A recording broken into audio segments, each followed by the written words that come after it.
The moment Marcus and Sarah stepped outside the station, they entered a world transformed. What had been a research outpost in an alien jungle had become the center of a gathering that represented dozens of intelligent species from across the local galactic region. The air hummed with communications and frequencies both audible and beyond human perception, while bioluminescent displays created a constantly shifting tapestry of living light. The cub immediately ran to its mother, its markings bright with excitement as it began what could only be described as an enthusiastic introduction. The female responded with warm patterns of acknowledgement before turning to address the gathered assembly. Her display was complex beyond anything Marcus had yet witnessed, incorporating not just visual elements but synchronized vocalizations and even controlled scent releases. "She's telling our story," Sarah whispered, her hand instinctively moving to the recording equipment on her belt. "Every species here is learning about what happened, about how humans responded to her trust." A creature Marcus could only describe as a living crystal formation approached them, its faceted surface refracting the alien sunlight into rainbow patterns. When it spoke, the words came not from any visible mouth but seemed to resonate directly from its crystalline structure. "I am Resonance of Understanding, speaker for the Crystalline Collective," the being announced in perfect human standard language. "We have learned much about your species from the testimony of she who guards the young and her offspring. You have created what we call a trust bridge between species, something we believed impossible for emerging civilizations." Marcus felt the weight of representing his entire species settling on his shoulders. "I'm Dr. Marcus Chen, and this is Dr. Sarah Kim. We're honored to meet you, but I should clarify that we're just researchers. We don't speak for all of humanity." "Yet you spoke for humanity when it mattered most," another voice interjected. This came from a creature that resembled a cross between a mantis and a flower, its delicate petals shifting colors as it communicated. "I am Blossom and Stormwind of the Garden Worlds. The choice you made to protect she who guards the young and her offspring, despite knowing it would likely cost your lives, demonstrates the fundamental character of your species." Sarah activated her tablet's recording function, trying to capture everything for the historical record that this moment would surely require. "Forgive my curiosity, but how many species are represented here? And how did you all arrive so quickly?" Resonance of Understanding's crystal facets shifted in what might have been amusement. "When a trust bridge forms, all members of the Galactic Harmony are notified immediately. We have been monitoring your species since you achieved interstellar travel, waiting to see if you possess the emotional maturity necessary for peaceful coexistence." "You've been watching us?" Marcus asked, feeling a mix of embarrassment and curiosity about what humanity's watchers might have observed. "All emerging species are observed," Blossom and Stormwind explained. "Most fail the fundamental test. They prioritize their own species above all others, viewing different life forms as either resources to be exploited or threats to be eliminated. Your species showed promise when you began rescuing and caring for animals that provided no evolutionary benefit. But we needed to see how you would react to truly alien intelligence." The cub approached Marcus, its markings displaying what he now recognized as pride and affection. It began making complex vocalizations, clearly addressing the assembled representatives with the confidence of youth unburdened by diplomatic protocols. "The young one speaks for you with great eloquence," Resonance of Understanding observed. "It describes how you treated its injuries without seeking reward, how you stood against overwhelming odds to protect its family, and how you offered your own life to preserve its safety. These actions have profound meaning in the context of the Galactic Harmony." Marcus felt heat rising in his cheeks. "We just did what felt right." The cub was hurt. Its mother was asking for help. How could we have done anything else? The response from the assembled representatives was immediate and overwhelming. Dozens of different species began communicating simultaneously, their various forms of expression creating a symphony of approval that needed no translation. Marcus realized he had just articulated the exact principle that the Galactic Harmony was founded upon. "Dr. Chen," a new voice spoke, this one coming from a being that seemed to be composed entirely of flowing energy, contained within a vaguely humanoid force field. "I am Current Through Stars, representing the Energy Collective. Your words demonstrate that humanity has achieved what we call species-transcendent ethics. You have moved beyond the tribal thinking that limits most emerging civilizations." "What does that mean for us?" Sarah asked. "For humanity, I mean?" Blossom and Stormwind's petals shifted to warm, welcoming colors. It means you are ready for contact, not the limited, cautious contact that most species receive, but full integration into the galactic harmony. Your species will be offered membership, access to our technologies, participation in our councils, and protection under our collective security agreements. Marcus felt the magnitude of the moment crushing down on him. I think this is a decision that needs to be made by people far more qualified than two research scientists. On the contrary, Resonance of Understanding replied, you have already made the decision through your actions. Species membership in the galactic harmony is not determined by governments or institutions, but by the fundamental character demonstrated by individuals when faced with moral choices. You chose correctly when it mattered most. The female Kithara approached Marcus and Sarah, her markings displaying patterns of deep gratitude and affection. She lowered her great head until she was at eye level with the humans, and when she spoke, her vocalizations were soft and musical. She says that you will always be family, the cub translated, its own markings bright with joy. She says that humans understand the most important truth in the galaxy, that love transcends species boundaries. Current through stars pulsed with what might have been approval. The trust bridge you created with she who guards the young and her offspring has become the foundation for humanity's place in the galaxy. Your species will be remembered not for your technology or your military capabilities, but for your willingness to protect a child that was not your own. A soft chime from Marcus's communicator indicated an incoming transmission from Colonial Command. The military relief force would be arriving soon. Expecting to find a battle zone and instead discovering that humanity had just been invited to join a galactic civilization. This is going to be interesting to explain, Sarah murmured. Marcus smiled, watching as the cub played with representatives from a dozen different species, its young laughter mixing with the complex communications of beings from across the galaxy. I think Command is going to have to get used to the idea that sometimes the most important diplomatic breakthroughs happen when you're not trying to be diplomatic. Resonance of Understanding began preparing to depart, its crystalline form catching the alien sunlight in brilliant displays. Dr. Chen, Dr. Kim, formal contact protocols will begin within the next planetary rotation.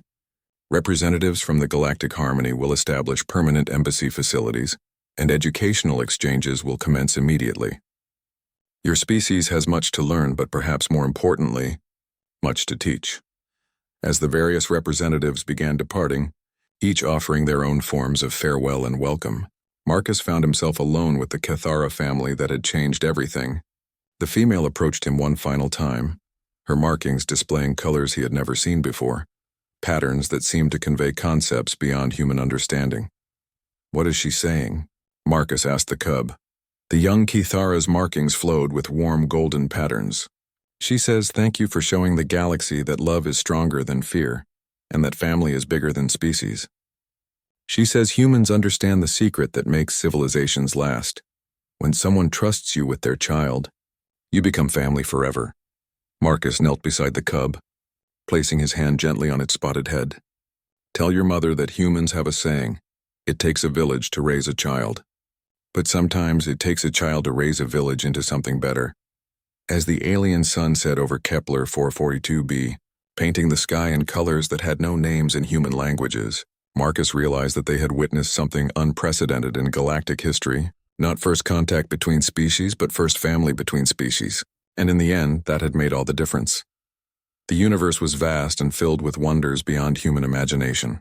But at its heart, it was held together by the same simple truth that had driven two research scientists to risk their lives for an injured alien child. When someone needs help, you help. When someone trusts you, you prove worthy of that trust. And when someone becomes family, species boundaries become irrelevant. The galaxy had been waiting for a species that understood these truths. Humanity had passed the test not through grand gestures or advanced technology, but through the simple act of caring for someone else's child. And that, Marcus reflected as the stars began to appear in the alien sky, was the most human thing of all. 3 days after the battle that changed everything, Research Station Kepler 442b had become something unprecedented in human space exploration, a functioning embassy. The Kithara had established what could only be described as a permanent camp around the station, with representatives from multiple clans arriving hourly to witness the impossible sight of peaceful interspecies cooperation. Marcus sat in the station's observation lounge, watching the cub play with a tablet computer while its mother supervised from nearby. The little creature had taken to human technology with alarming enthusiasm, its six-limbed coordination allowing it to manipulate multiple interface elements simultaneously. It was currently absorbed in a simple pattern-matching game, but Marcus suspected it was learning far more than the game's designers had ever intended. "The linguistic analysis is complete," Sarah announced, entering with a steaming cup of coffee and a tablet full of data. "Marcus, you're not going to believe what we've discovered about their communication system." "Try me," Marcus replied, watching as the cub successfully completed a pattern sequence that should have been impossible for someone with its level of experience with human interfaces. "Their bioluminescent markings aren't just language," Sarah continued, settling into a chair with obvious excitement. "They're a complete information transfer system. Colors represent concepts, patterns represent syntax and grammar, and the timing sequences carry emotional and contextual data. It's like they're broadcasting their thoughts directly to anyone who can read the displays." Marcus felt a chill of understanding. That's why the concept of deception or hidden motives is so foreign to them. When your primary communication method literally displays your emotional state and intentions, the idea of lying becomes almost impossible. "Exactly," Sarah confirmed. "And it explains why they had such trouble understanding human motivations. We communicate primarily through vocal language, which can be deceptive, while they communicate through patterns that reveal truth. When we helped the cub without any obvious benefit to ourselves, it challenged their fundamental understanding of how intelligent beings operate." Through the observation window, Marcus could see the female Cathara engaged in conversation with the pack leader, who had originally attacked them. Their markings created a complex light show as they exchanged information, and Marcus was beginning to recognize patterns that indicated strategic planning and resource allocation. "They're organizing something," Marcus observed. "Sarah, I think they're planning some kind of expedition or journey. Look at the movement patterns they're displaying." Sarah joined him at the window, her tablet forgotten as she watched the alien diplomacy unfold. "You're right. Those are definitely coordination patterns. But Marcus, look at the colors they're using. Those aren't the harsh reds and oranges of the attacking clan. They're using the same blues and purples as our female. They're adopting her communication style," Marcus realized. "The peaceful patterns instead of the aggressive ones. Sarah, I think we're witnessing the birth of a new cultural movement among the Cathara." The implications were staggering. Humans hadn't just made contact with an intelligent alien species.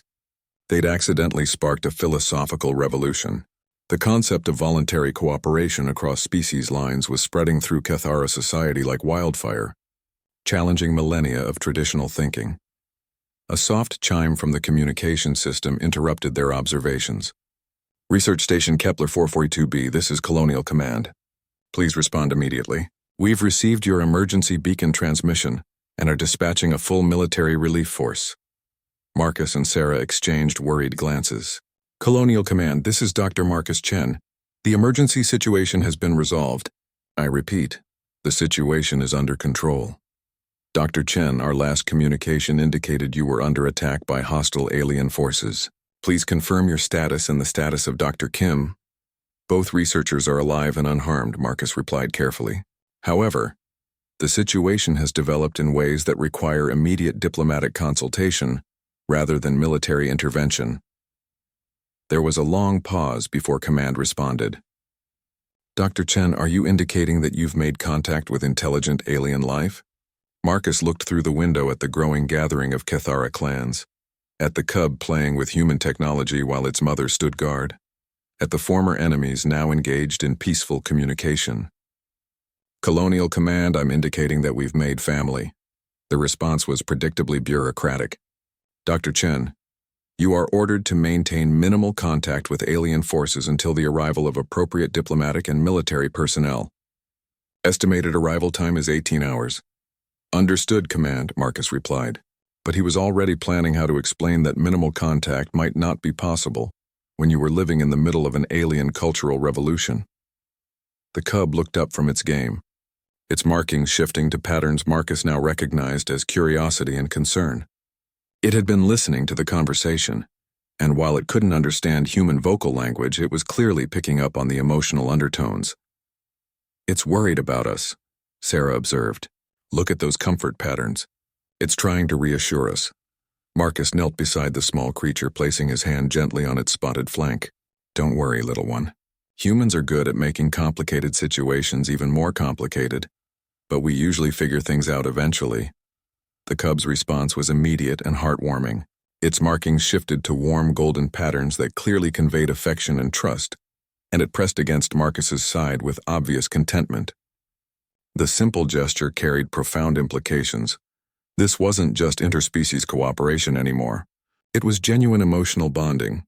"Marcus," Sarah said quietly, "what are we going to tell Command about the cub? About what's happened here?" Before Marcus could answer, movement outside caught their attention. A new group of Cathara was approaching the station, but these were different from any they'd seen before.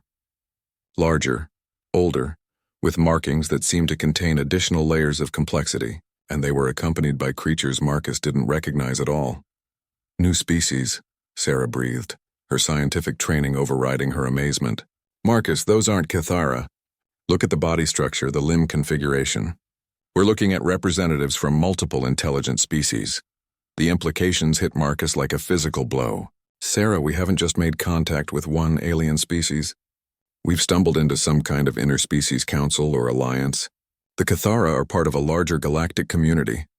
Through the window, they watched as the female Cathara approached the newcomers with markings that clearly indicated introduction and explanation.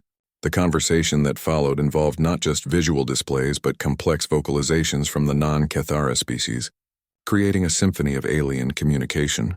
"They're talking about us," Marcus realized. "She's telling them what happened, explaining how humans helped her cub and fought alongside her family." The cub suddenly became extremely agitated, its markings flashing in urgent patterns as it pressed against the observation window. It was clearly trying to get outside, to join the conversation that was taking place about its new human family. "It wants to introduce us," Sarah said with growing understanding. "It wants to present us to the council or whatever this gathering represents." Marcus made a decision that would change the course of human history. "Then let's not disappoint it. Sarah, activate the Universal Translator protocols and prepare the cultural exchange packages. If we're going to be humanity's first ambassadors to a galactic community, we might as well do it properly." "Marcus, Command specifically ordered us to maintain minimal contact. Command ordered us to maintain minimal contact with hostile alien forces," Marcus corrected. They didn't say anything about attending family reunions. As they prepared to step outside and formally introduce humanity to the galaxy, Marcus felt a profound sense of responsibility settling on his shoulders. Everything they said and did in the next few hours would shape how an entire galactic community viewed the human species. But looking down at the cub pressed trustingly against his leg, its markings glowing with excitement and affection, Marcus realized that the most important introduction had already been made. Humanity had been judged not by their technology or their military might, but by their willingness to help an injured child and protect a trusting mother. And apparently, that was exactly the kind of species the galaxy had been waiting to meet. The battle that followed would be remembered in the oral histories of three species.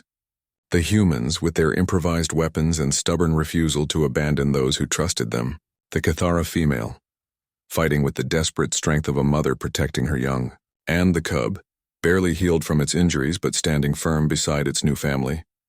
Sarah's plasma cutter carved brilliant lines through the storm-dark air, forcing the attackers to reconsider their approach. The tool was designed for cutting through metal bulkheads, not combat, but its focused beam could burn through even the attackers' thick hides. Marcus continued his work with the emergency flares, using their 4,000-degree chemical fires to drive back any creature that came too close. But it was the female Cathara who truly turned the tide. Freed from the impossible task of fighting alone, she became a force of nature. Her movements were poetry written in violence, each strike precisely calculated to disable rather than kill. Marcus realized she was trying to end the conflict without unnecessary bloodshed, even against enemies who had shown her no such mercy. "She's not just fighting," Marcus called to Sarah over the chaos. "She's trying to communicate with them. Look at her markings. Even in the midst of combat, the female's bioluminescent patterns were cycling through complex sequences. Not the simple aggressive displays Marcus had expected, but something far more sophisticated. She was trying to tell them something, trying to make them understand. The largest attacker, its face still burning from Marcus's flare, circled warily around the united defenders. Its own markings pulsed in harsh red patterns that clearly conveyed frustration and confusion. This wasn't how the battle was supposed to go. The soft humans should have died quickly, leaving the female isolated and outnumbered. They don't understand cooperation between species, Sarah observed, her plasma cutter tracking the movement of several flanking attackers. Look at their formation. They're designed to fight lone defenders, not coordinated groups. Marcus felt a chill of recognition. Sarah, what if that's exactly the problem? What if their entire society is built around individual strength, pack loyalty within their own subspecies?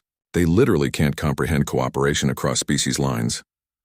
The cub beside him began making urgent sounds, its high-pitched calls cutting through the noise of battle. The female responded immediately, her markings shifting to patterns of acknowledgement and instruction. Whatever she was telling her offspring, it involved the humans directly, because the cub turned to Marcus with obvious intent.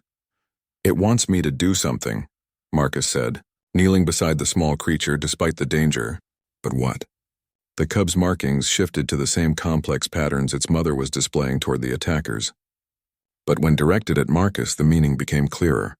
It wasn't just communication, it was translation. The cub was trying to teach him the visual language, trying to make him part of the conversation. "Marcus," Sarah called urgently, "whatever you're doing, do it fast. I count more heat signatures approaching from the forest. Reinforcements." Marcus focused on the cub's markings, trying to understand the patterns that seemed so urgent. Colors and shapes that shifted with purpose, creating meaning through change and sequence. Gradually, incredibly, comprehension began to dawn. "They think we're slaves," Marcus breathed. "Sarah, the attackers think humans are some kind of enslaved species that the female is using as tools. They can't conceive of voluntary cooperation." The revelation changed everything. Marcus stood slowly, his hands empty of weapons, and walked directly toward the largest attacker. The creature tensed, expecting another flare or some other human trick, but Marcus simply stood there and began to speak. "You're wrong," he said, his voice carrying clearly across the battlefield. "We're not her slaves. We're not her tools. We're her family." His words meant nothing to the attackers, but his actions spoke in a language any intelligent being could understand. Marcus placed his hand on the female's wounded flank, not as a command or a claim of ownership, but as a gesture of comfort and support. The female responded by lowering her great head to nuzzle his shoulder, her markings shifting to warm blues and purples. The effect on the attackers was immediate and profound. Their harsh vocalizations faltered, their aggressive postures wavered, and their markings shifted to colors Marcus had never seen before. Confusion, uncertainty, and something that might have been wonder. They've never seen voluntary cooperation, Sarah realized, her plasma cutter lowering slightly. In their society, strength dominates weakness. The idea that different species might choose to help each other is literally inconceivable. The largest attacker approached slowly, its 6 eyes fixed on the impossible sight of humans and Cathara, standing together by choice rather than coercion. When it was close enough for Marcus to see the intelligence burning in those alien eyes, it did something unprecedented. It began to communicate directly with the female, its markings shifting through complex patterns that lasted several minutes. The female responded with equally complex displays, and gradually Marcus realized he was witnessing the first diplomatic negotiation in the planet's recorded history. "What are they saying?" Sarah asked, her scientific curiosity overriding her fear. Marcus watched the patterns carefully, applying what little he'd learned from the cub's impromptu language lesson. I think she's explaining us. Explaining what humans are, what we do, why we helped." The conversation continued for long minutes while the storm raged around them. Other attackers gathered in a loose circle, their own markings reflecting the patterns of their leader, as they tried to process concepts that challenged everything they thought they knew about the universe. Finally, the largest attacker turned to Marcus directly. Its marking shifted to a pattern he recognized from the female's earlier displays. A question, an inquiry seeking understanding. "It wants to know why," Marcus said softly. "Why we helped. Why we risked our lives for creatures we barely understand. Marcus looked down at the cub pressed against his leg, then at the wounded female who had trusted strangers with her most precious possession. The answer came to him with crystalline clarity. Because that's what humans do, he said simply. We see someone who needs help and we help. We see a child in danger and we protect it. We see family and we stand by family, regardless of what they look like or where they come from. The cub's markings flared in patterns of translation, carrying Marcus's words into the visual language the attackers could understand. The response was immediate and overwhelming. One by one, the attackers' markings shifted away from aggression and towards something Marcus had never expected to see. Respect. The largest attacker lowered its massive head in what could only be interpreted as a bow. Its markings cycled through colors that conveyed acknowledgement, understanding, and something that might have been apology. When it raised its head again, its vocalizations had changed completely, becoming musical and complex like the female's rather than harsh and guttural. They're standing down, Sarah said in amazement. Marcus, they're actually standing down. But the real miracle came when the reinforcements arrived from the forest. Instead of finding a battle in progress, they discovered their pack leader engaged in what appeared to be peaceful communication with the very creatures they'd come to destroy. The newcomers' markings flashed with confusion and aggression, but their leader's response was swift and decisive. The largest attacker positioned itself between the newcomers and the station, its own body language clearly indicating protection rather than assault.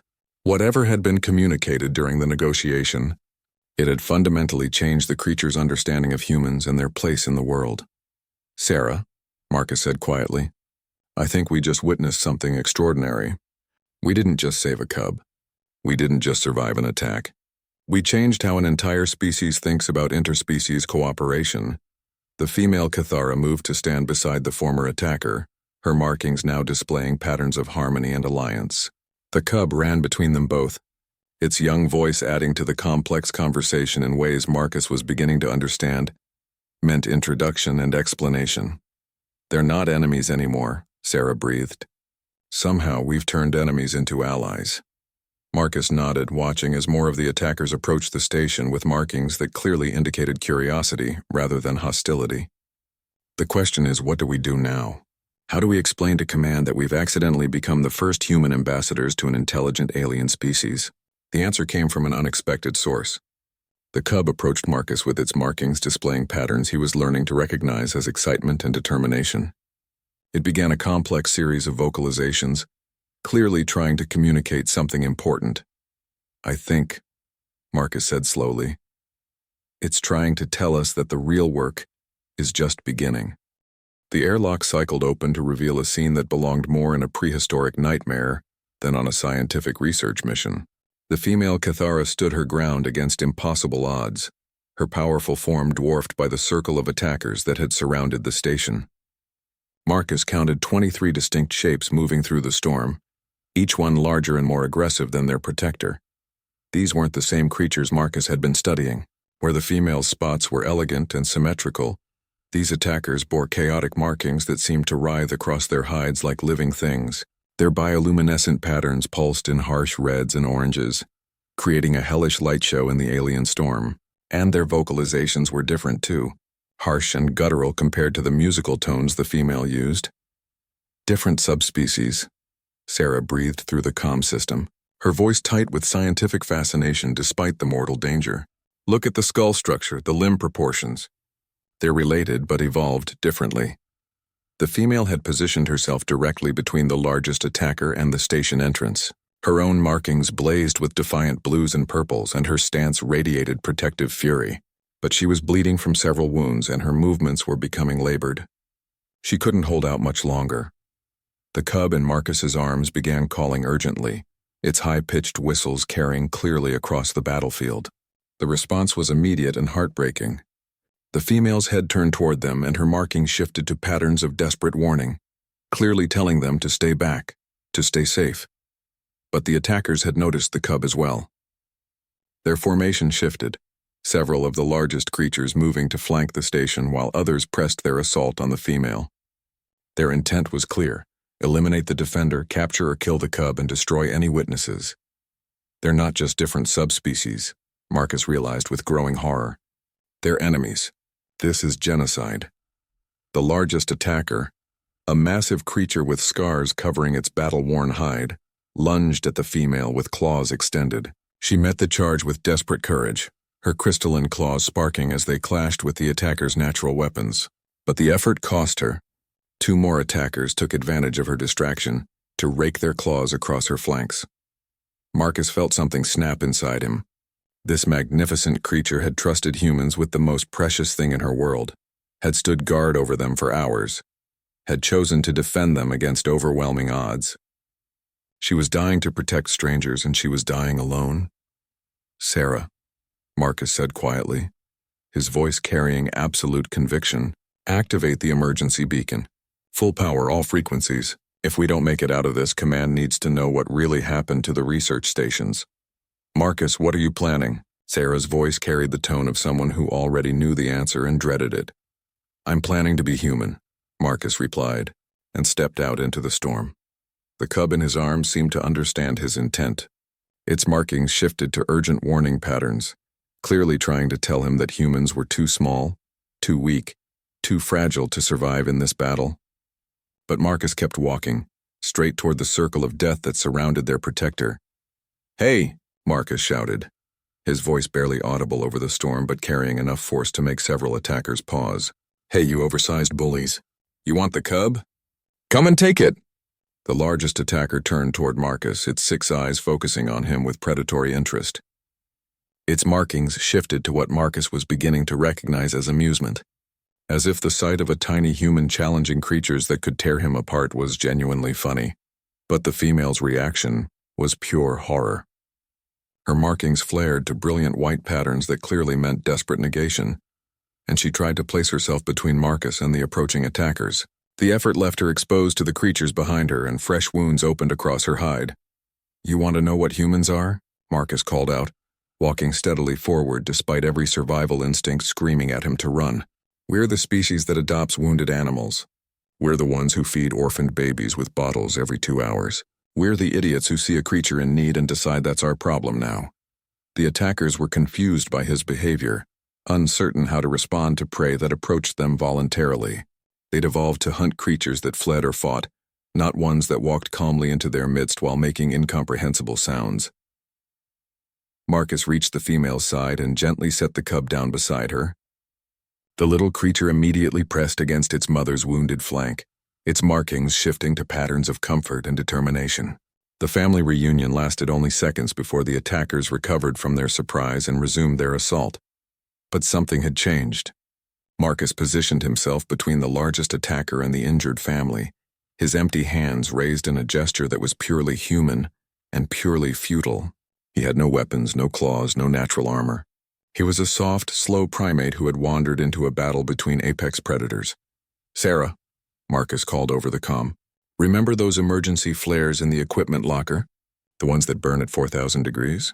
Marcus, those aren't weapons. They're signal devices." "Everything's a weapon if you're creative enough," Marcus replied, and the largest attacker charged.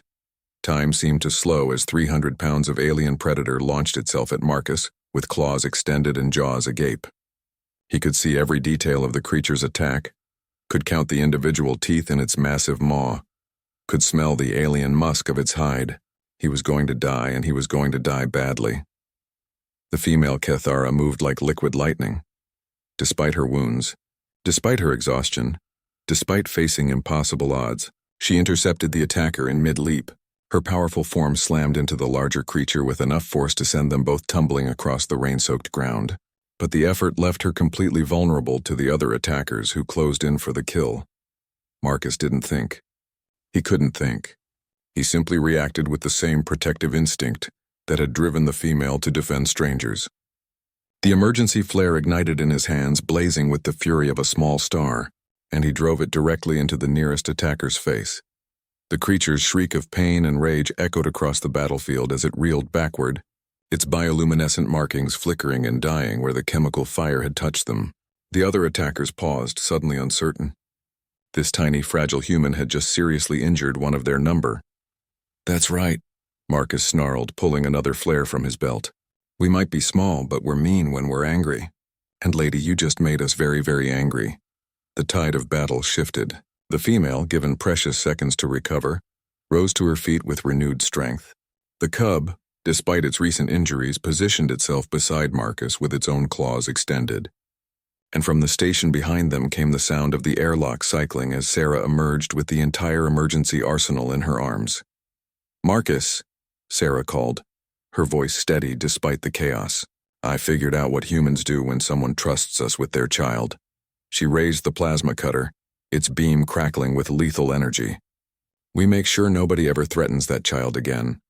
The attackers found themselves facing something they'd never encountered before: interspecies cooperation.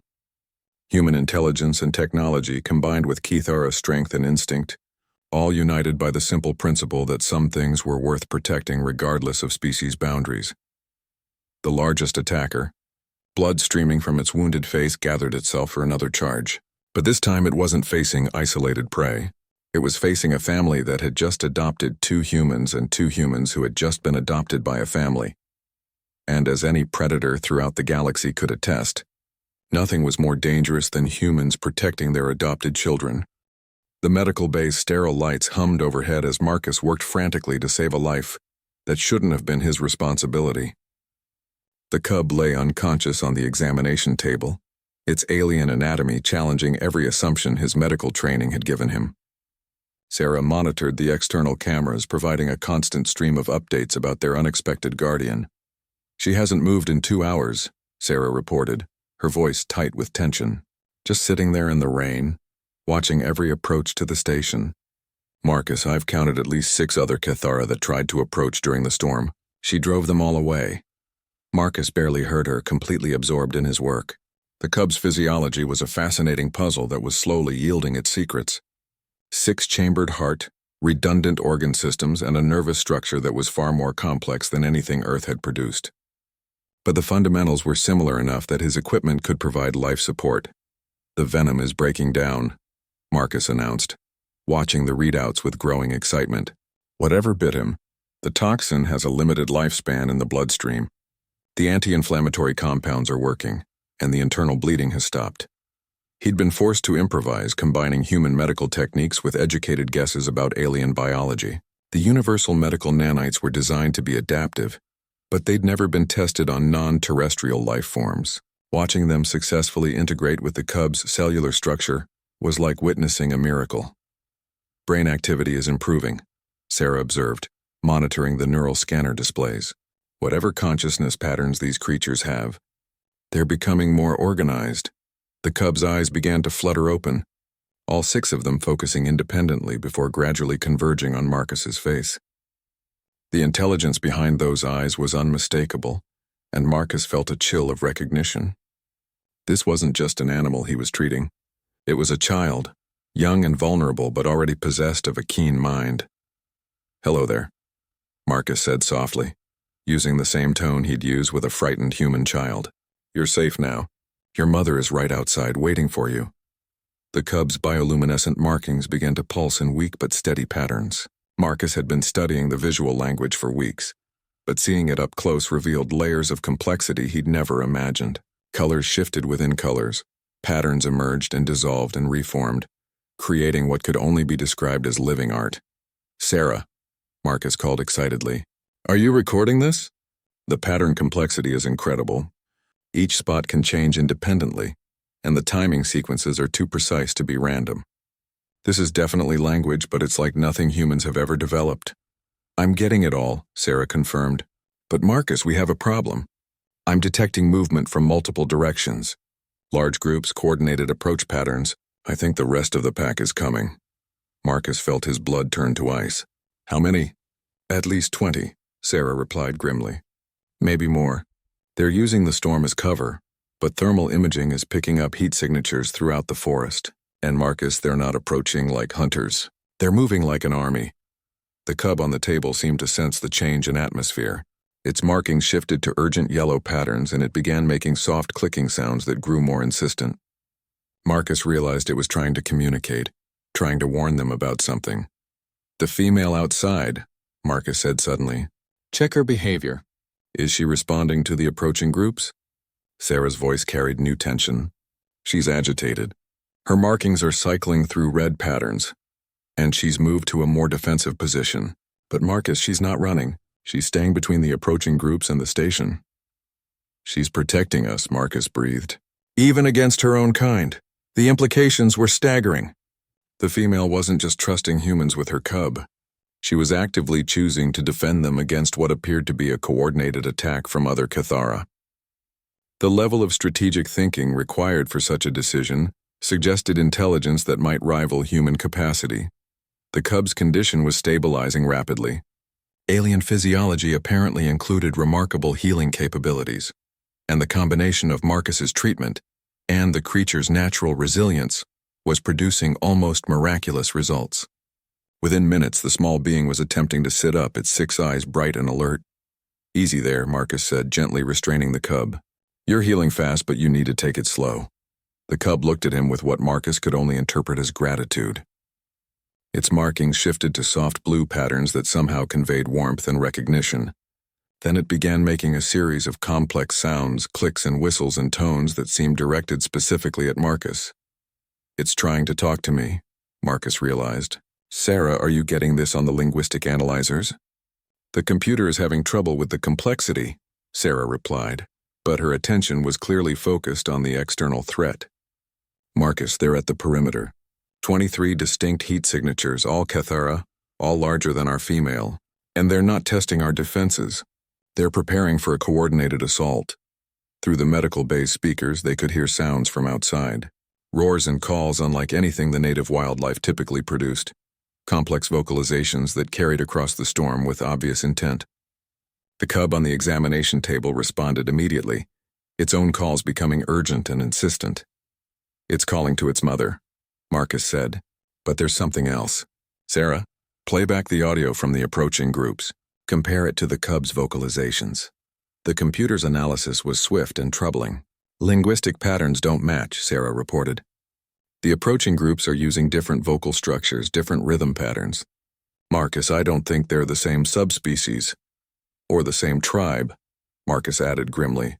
Sarah, what if our female isn't just protecting us from random predators? What if she's protecting us from enemies? The revelation hit them both simultaneously. The Cathara weren't a single unified species any more than humans were a single unified culture. There were factions, tribes, possibly even nations among them. And somehow Marcus and Sarah had stumbled into the middle of an interspecies conflict. The other research stations, Sarah said quietly, the ones that went silent. What if they weren't destroyed by random predator attacks? What if they were military targets?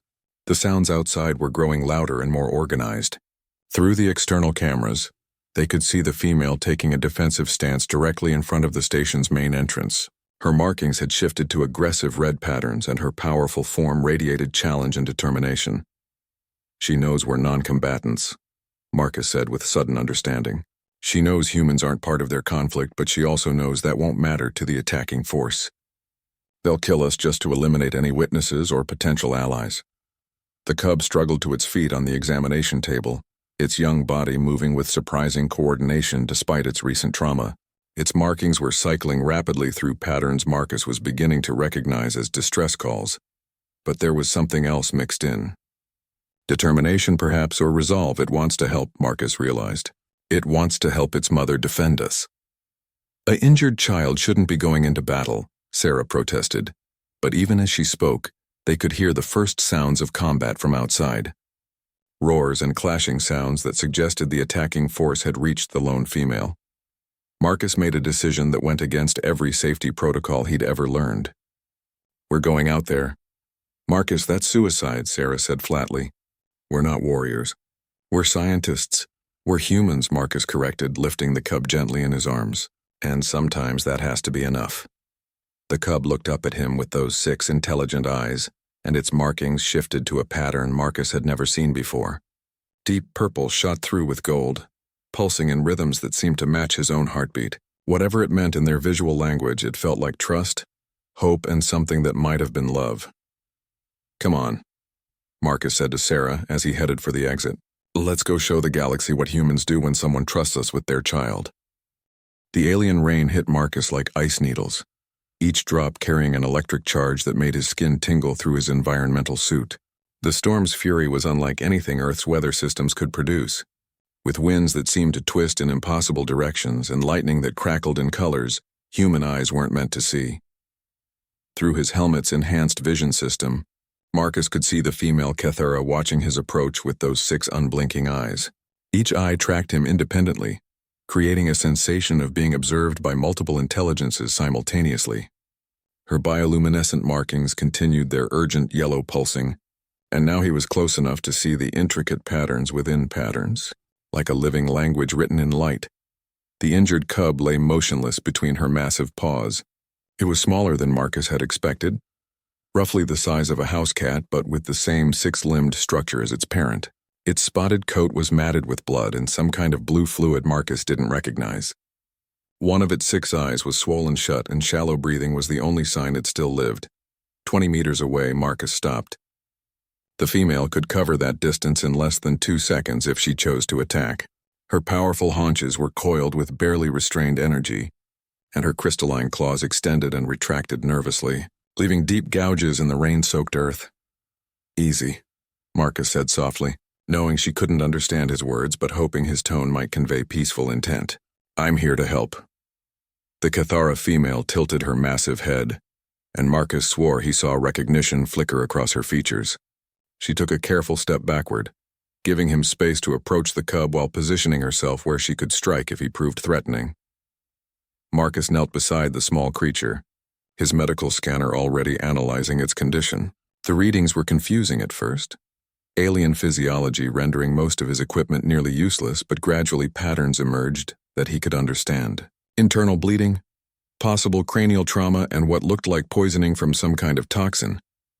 "Venom," Marcus muttered, recognizing the signature from his xenobiology databases. "Something bit you, didn't it, little one?" As if responding to his words, the cub's remaining functional eyes fluttered open. They were larger than the adult's eyes, taking up nearly half the small skull, and they fixed on Marcus with startling intelligence. The cub made a sound somewhere between a purr and a whistle, and its own bioluminescent markings flickered weakly in pale blue patterns. The female's response was immediate and heartbreaking.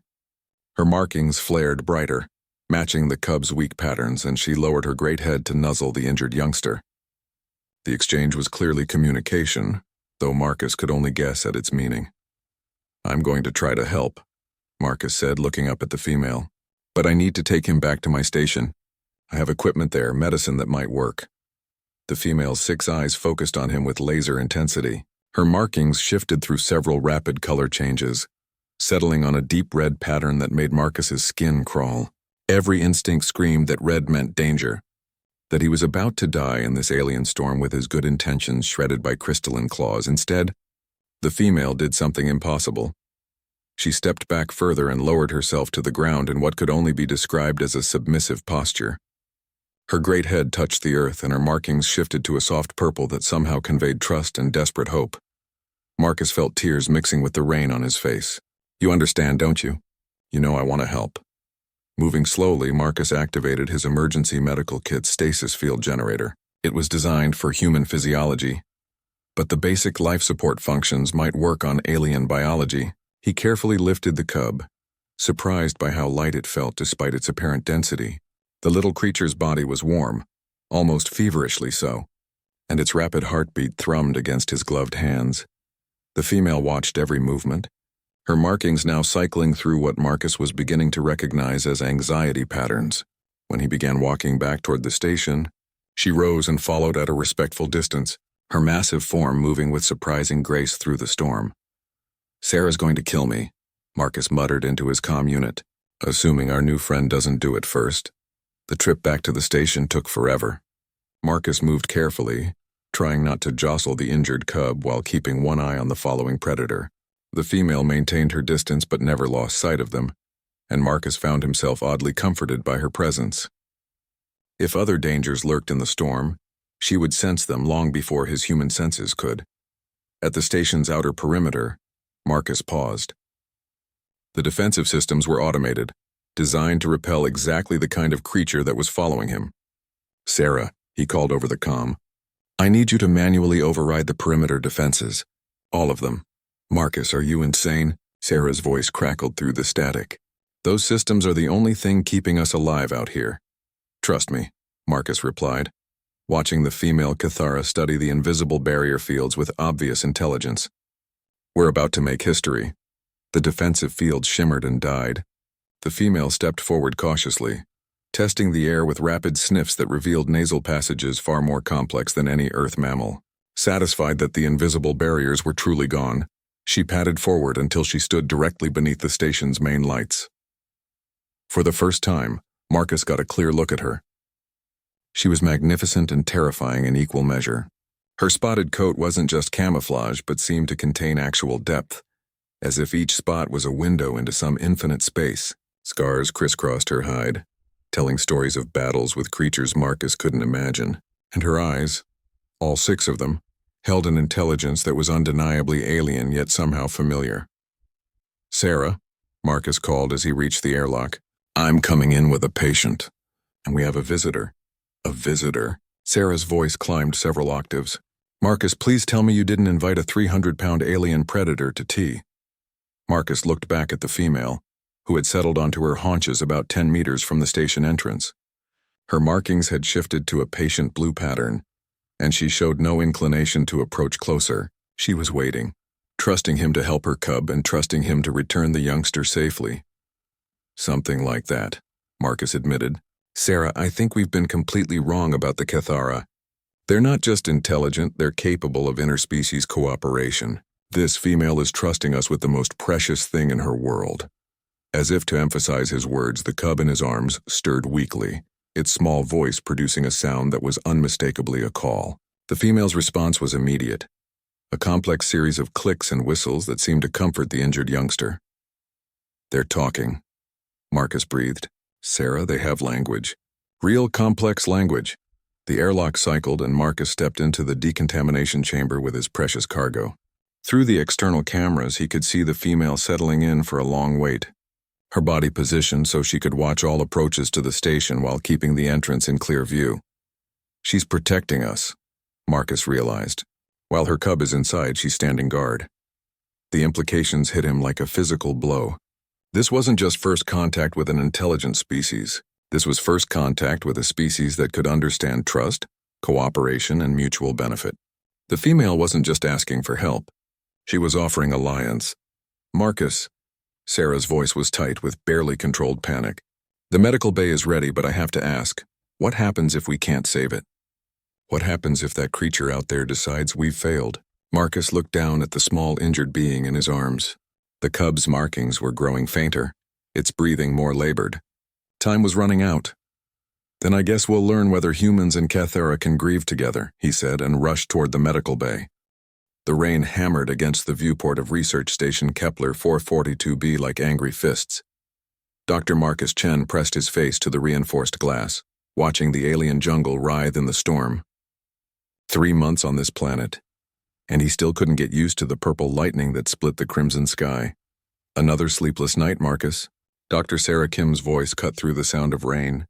She approached with 2 steaming cups of synthetic coffee, her weathered face showing the strain of their extended mission.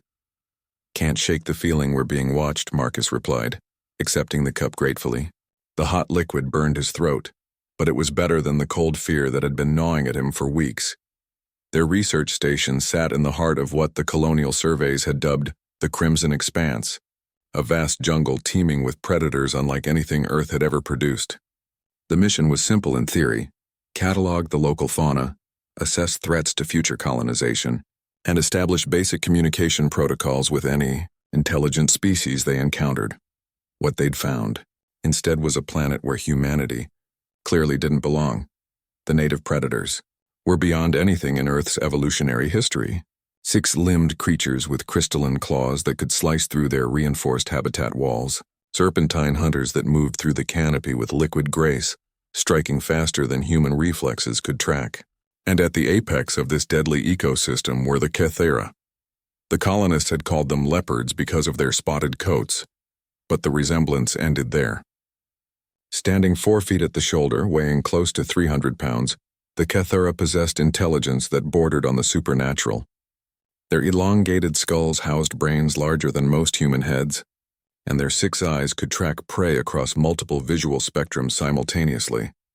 Marcus had been studying them for 2 months now, watching from concealed observation blinds as they hunted in coordinated packs, used tools, and even seemed to communicate through complex patterns of bioluminescent spots along their spines. They were magnificent, terrifying, and absolutely hostile to human presence. "The motion sensors are picking up movement again," Sarah said, checking her tablet. "Sector 7, about 2 clicks north." Marcus nodded grimly. The Cathara had been testing their perimeter defenses for weeks, probing for weaknesses with the patience of master strategists. 3 other research stations had gone silent in the past month. Marcus suspected they knew why. "We should consider evacuation," Sarah continued. "Command won't authorize another supply drop for 6 weeks. If they breach our defenses, we can't leave yet." Marcus turned from the window, his eyes bright with scientific fervor. "Sarah, we're on the verge of something incredible here. These creatures aren't just intelligent, they're actively studying us. Look at this." He pulled up a holographic display showing movement patterns around their station. The data painted a clear picture. The Cathara weren't randomly testing their defenses. They were learning, adapting their approach based on the station's responses. "They're trying to understand our technology," Marcus explained. "Every probe, every test of our barriers, it's all deliberate observation. They want to know how we work." "That's exactly what makes them dangerous," Sarah shot back. "Marcus, these aren't Earth leopards. They're alien predators with human-level intelligence and absolutely no reason to see us as anything other than invaders." A sharp crack from outside made them both freeze. Marcus rushed back to the viewport, his breath fogging the glass as he peered into the storm-lashed darkness. Lightning illuminated the jungle in violent purple flashes, revealing glimpses of movement between the massive trees. "There," he whispered, pointing into the gloom. "Sector 3, near the fallen log." Sarah joined him at the window, her eyes straining to penetrate the darkness. Another lightning flash, and they both saw it clearly. A Cathara female, larger than any they'd previously observed, moving through the underbrush with purposeful intent. Her bioluminescent markings pulsed in complex patterns, and she carried something in her powerful jaws. "Is that—" Sarah began. "A cub," Marcus finished, his voice barely audible. "She's carrying a cub." The female Cathara approached the station's outer perimeter, her 6 eyes scanning the defensive barriers with obvious intelligence. She paused at the edge of the cleared zone, her spotted coat glistening with rain, and did something that made both humans' blood run cold. She looked directly at the observation window where they stood. Even through the storm and the darkness, even across the 100 meters that separated them, her gaze found theirs with uncanny precision. Her bioluminescent markings shifted to a deep blue pattern neither scientist had seen before, and she carefully placed the cub on the ground before her. "My God," Sarah breathed. "She knows we're watching." The cub was clearly injured, its small form limp and still. The female nudged it gently with her massive head, then looked back at the station. Her meaning was unmistakable, impossible, and terrifying in its implications. She was asking for help. "This changes everything," Marcus said, his mind racing. "Sarah, don't you see? This isn't just intelligence, it's trust. She's bringing her injured young to us, to humans, because she believes we might help." "Or it's a trap," Sarah countered, but her voice lacked conviction. "Marcus, everything we know about the Cathara suggests they see humans as threats to be eliminated. 3 research stations have gone dark. Why would this one suddenly trust us?" Marcus was already moving away from the window, grabbing his emergency medical kit and heading for the airlock. "Because maybe we've been wrong about them. Maybe they've been watching us just as carefully as we've been watching them." "Marcus, don't you dare think about going out there," Sarah called after him. "The storm alone could kill you. Never mind what she might do." But Marcus was already cycling through the airlock's safety protocols, his hands moving with practiced efficiency. "If we're right, if she's really asking for help, this could be first contact with an intelligent alien species. We can't just ignore it, and if we're wrong?" Sarah demanded. Marcus paused, his hand hovering over the final release control. Through the airlock's small window, he could see the female Cathara still waiting in the rain, her injured cub motionless at her feet. Her bioluminescent markings had shifted to a pulsing yellow pattern that somehow conveyed desperate urgency. "Then I guess we'll find out just how wrong humans can be," he said. and opened the door to step into the alien storm.